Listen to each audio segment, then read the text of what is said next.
మీరు ఇప్పుడు 91 సంవత్సరాలు, అవును. 90 ఏళ్ల వయసులో పద్మశ్రీ తీసుకున్నారు. కానీ ఇంత చురుకుగా ఈ వయసులో కూడా మీ కంఠం అలాగే ఉంది. ఏంటి మీ ఆరోగ్య రహస్యం ఏంటమ్మా అసలు తెలుసుకోవాలి? ఏమీ లేదు. వయసు అయిపోతున్న గురించి బాధ లేదు, దుగ్ధ లేదు, ఆలోచించడం. ఈ కంఠ అంటారా, ఆ భగవంతుడు సత్యసాయి వారి సమక్షంలో సడన్గా పిలిచేవారు. 10,000 మంది కూర్చుని ఉంటే జానకి వచ్చి మాట్లాడు అనేవారు. స్వామి దేవుడు భగవంతుడి ముందు ఎలా మాట్లాడంటే, ఎవరు చెప్పారు నువ్వు చదువుకోలేదని, నా కాలేజీలో నువ్వు పిహెచ్డీ చేసావు మాట్లాడు అనేవారు. ఆయన కూడా నన్ను గురించి ఎక్కువ చెప్పేవారు.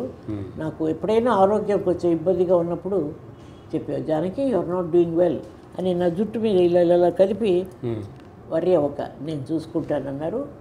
నా మేజర్ హార్ట్ ఆపరేషన్ అయింది. నాకు కొలెస్ట్రాల్ లేదు, షుగర్ లేదు. ఎప్పుడు జరిగింది ఇది? 1999. సిద్ధి సాయి, పర్తి సాయి దివ్య కథ అని వారు 14వ సంవత్సరం దాకా బాబా వారి జీవితాన్ని అంజలీదేవి గారు తీశారు. చేశారు. పుట్టపర్తిలో ఉండి చేసాం మనం.